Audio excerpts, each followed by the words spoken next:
네, 여러분 안녕하세요. 박성호입니다. 1년 중에 교회 행사가 참 많은 달이 있죠. 수련회를 준비하는 1월, 7, 8월이 있고 대신방 시즌인 3월, 9월 그리고 부활절, 감사절기가 있는 4월, 6월, 11월이 있습니다. 물론 성탄절이 있는 12월과 가정의 달 5월도 빼놓을 수가 없죠. 그 밖에 전도축제, 창립주일 등 여러가지 행사들이 2월, 10월에 채워집니다. 눈치채셨겠지만 한국교회는 1년 내내 행사가 참 많습니다. 어떤 사람들은 이 행사를 참 싫어하는데 교회 행사를 통해서 얻는 유익 또한 분명하게 있습니다. 저도 요즘 동계 수련회 준비가 한창인데요. 아이들에게 수련회 가자고 말하면은 학원 때문에 이런저런 일정 때문에 못 간다 하고 여러가지 이유를 갖다 붙여서 안 가려고 합니다. 이런 학생들의 거절 앞에서 선생님들의 믿음이 드러납니다. 예를 들어 저는 학원 때문에 못 갑니다 하는 학생에게 그 학원보다 수련회에서 하나님 만나는 게 더 중요하다는 확신이 없는 선생님은 쉽게 포기하게 됩니다. 반대로 당장 하루 이틀 공부하는 것보다 믿음에 진짜 능력이 있다고 믿는 선생님은 끝까지 포기하지 않고 붙잡게 됩니다. 그래서 오늘 영상은 수련회를 비롯한 교회 안의 모든 행사에 참여하는 유익에 대한 영상입니다. 1타 강사 정승재 씨가 우리나라 교육제도의 좋은 점을 말한 적이 있습니다. 세계에 있는 모든 나라 중에 단 한 번의 시험으로 이후 삶의 질이 크게 바뀌는 나라는 대한민국이 유일하다고 합니다. 그래서 그렇게 열심히 대입 준비를 하잖아요. 짧다면은 짧은 시간의 고생으로 남은 인생에 큰 영향을 주는 건데 굉장히 효율적이고 가성비가 좋습니다. 어떻게 보면 수련회나 교회 행사가 이것과 조금 비슷하지 않나 생각이 듭니다. 공부에 전혀 관심이 없는 학생이 수능 시험에 크게 신경 쓰지 않는 것처럼 신앙에 관심이 없는 사람에게는 수련회나 교회 행사가 불필요한 것으로 여겨지죠. 하지만 만약에 내 신앙 성장에 크게 관심이 있는 사람은 수련회나 부흥성회나 많은 교회 행사에 반드시 참석합니다. 그 짧은 시간을 통해서 내 신앙이 달라지고 내 믿음이 성장하고 또 그걸 통해서 내 인생이 달라질 수도 있기 때문입니다. 그래서 수능이 가성비가 좋은 시험인 것처럼 교회 행사나 수련회는 그 시간 대비 우리 인생에 미치는 영향력이 굉장히 크다는 것입니다. 제 채널 영상 중에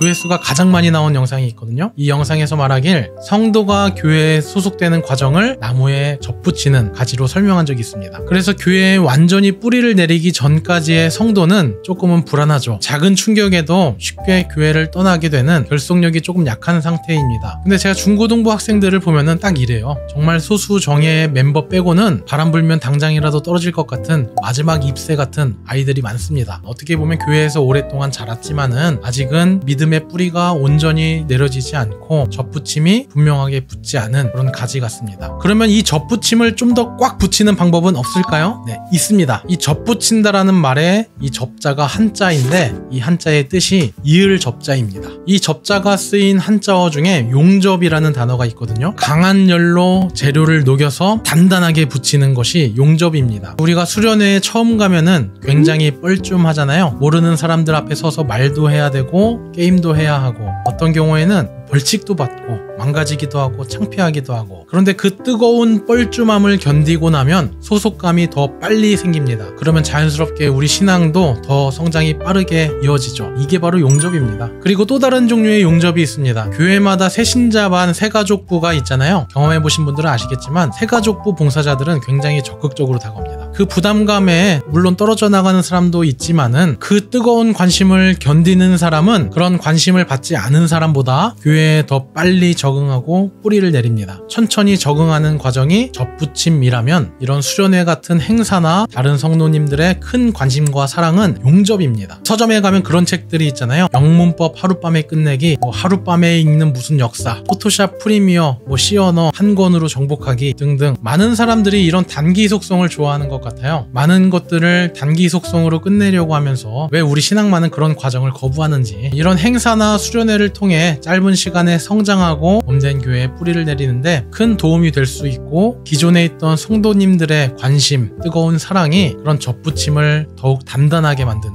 힘이 됩니다. 그리고 두 번째 이유로 수련회에는 특별한 은혜가 있을 수밖에 없습니다. 레위기에 보면 하나님께 제물을 드리는 규정에 대한 내용이 나오는데요. 그 예물이 소의 번제이면 흠없는 수컷으로 회막문에 여호와 앞에 기쁘게 받으시도록 드릴지니라. 여러분 한번 생각해 보셨나요? 왜 흠없는 것을 드리라고 하셨을까요? 이런 말씀 때문인지는 모르겠는데요. 저희 어려서는 카드보다 현금을 많이 썼잖아요. 저희 어머니가 주중에 현금 쓰시다가 빳빳한 새돈이 들어오게 되면 꼭 그걸 따로 빼서 성경책에 껴놨다가 헌금으로 준비하곤 하셨습니다. 물론 좋은 것을 드리고 더 깨끗한 것을 드리고 싶은 그 마음이 참 귀하죠. 그런데 성경에서 말하는 흠없는 것을 드리라 하는 것은 단순히 이런 차원에 머무르지 않습니다. 제가 이걸 분명하게 깨달은 사건이 있었거든요. 다른 아이들도 그런지 모르겠는데 저희 아이들이 과자를 먹을 때 아빠 한 개만 줘. 그러면 두 아이가 똑같은 행동을 하더라고요. 먼저 첫 번째는 반 정도 먹던 걸 주는 경우가 있고, 그 다음에 빼빼로나 초코송이 같은 밑에 초코 없는 부분 있잖아요. 그걸 골라서 주기도 하고, 아니면 홈런볼이나 깐초 같은 거는 막 봐가지고 깨진 거, 모양이 멀쩡하지 않은 거, 그런 거 골라서 주더라고요. 아빠가 달라고 하니까 뭐 안 줄 수는 없고, 이왕 줄 거면은 덜 아까운 걸 주는 거예요. 여러분 한번 생각해보세요. 집에 소가 10마리가 있어요. 튼튼한 소 9마리가 있고, 한 마리는 이제 죽을 때가 돼서 비실비실한데 아직 살아는 있어요. 번제로 드리면 어차피 불태워 없어질 거, 어떤 소를 드리는 게 좋겠어요? 일 못하는 소를 드리면 좋잖아요. 굉장히 효율적이고 합리적인 선택이잖아요. 그런데 하나님은 꼭 흠없는 것을 갖고 오라고 하십니다. 아니면 소를 잡아서 소고기 파티라도 하는 거면은 내가 한번 쏜다 하고 기분이라도 내겠는데 그것도 아니야. 그러니까 인간은 드리는 재물에 집중하지만 하나님이 집중하시는 건 우리의 마음이라는 거예요. 우리 인간 존재가 참 그렇습니다. 하나님을 분명히 믿으면서도 손해가 있을 때 그 손해가 내 인생을 넘어뜨릴 것처럼 불안해합니다. 흠없는 소를 드린다는 건 정말 큰 재산을 드리는 건데, 다른 흠 있는 것 놔두고 건강한 소를 드린다면 참 많은 생각이 들겠죠. 이게 무슨 의미가 있나?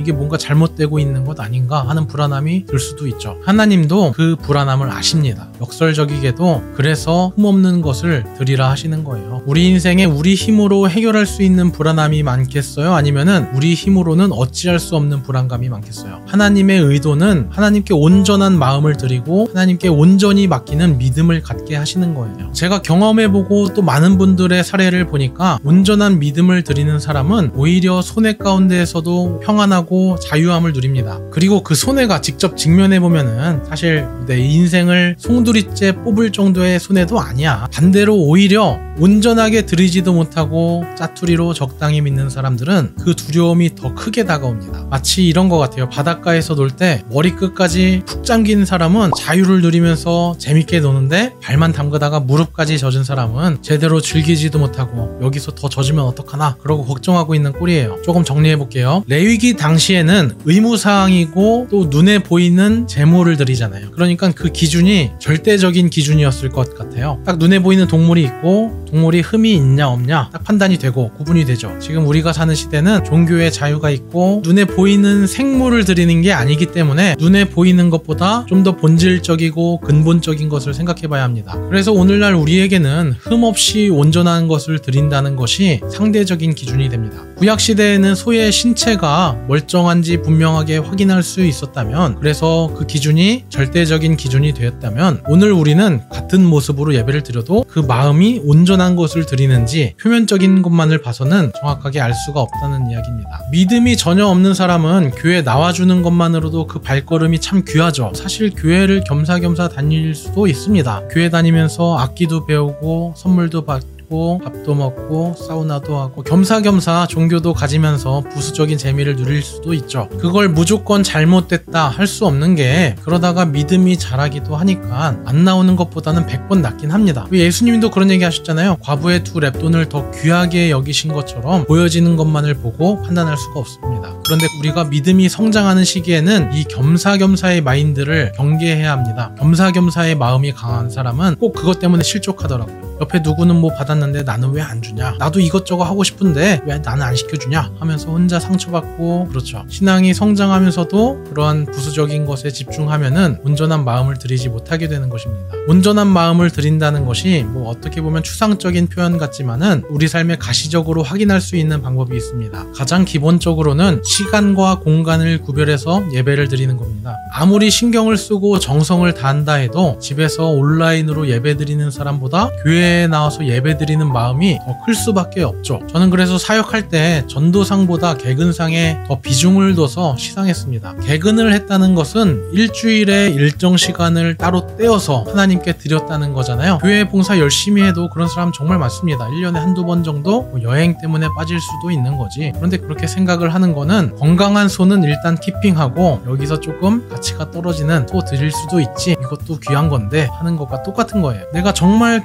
피치 못할 사정이 아니라면 주일 오전은 하나님께 따로 떼서 드리겠습니다. 이 고백을 드리는 것이 흠없는 것, 온전한 마음을 드리는 것입니다. 겉으로 보기에는 똑같이 나와서 예배 드리는 것처럼 보여도 시간 날 때만 나와서 예배 드리는 사람과 그렇게 따로 떼어서 온전한 마음을 드리는 사람은 하늘과 땅 차이입니다. 이렇게 말하면은 뭐 일요일날 쉬는 날 뭐 교회 나오는 것 가지고 그렇게 거창하게 말하냐 이렇게 생각할지 모르겠어요. 듣고 보니까 그 생각도 나름의 일리가 있어. 왜냐하면은 주일날 아침에 1시간 예배 드리는 것 가지고 온전한 마음을 드렸다 말하기에는 조금 애매한 것 같기도 해. 그렇다면 논쟁의 여지가 없는 온전한 마음을 드리는 경우가 있어요. 그게 뭔지 아세요?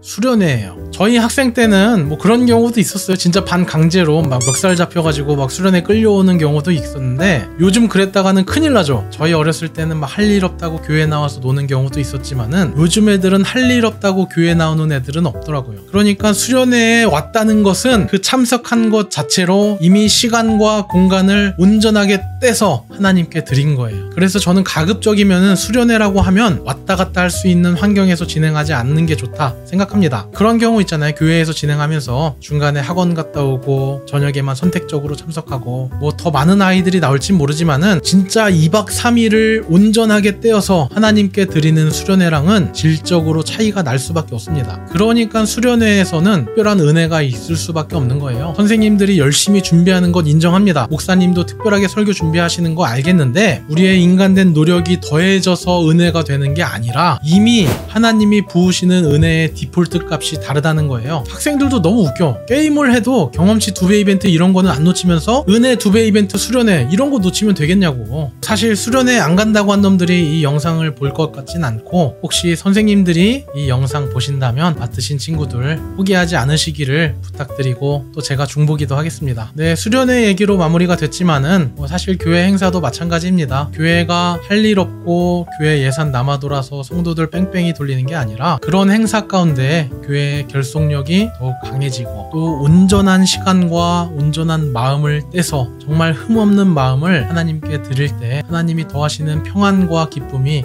그 가운데 있을 줄 믿습니다. 네, 늘 감사드립니다. 감기 조심하시고요. 다음에 더 유익한 내용으로 인사드리겠습니다. 다음에 만나요.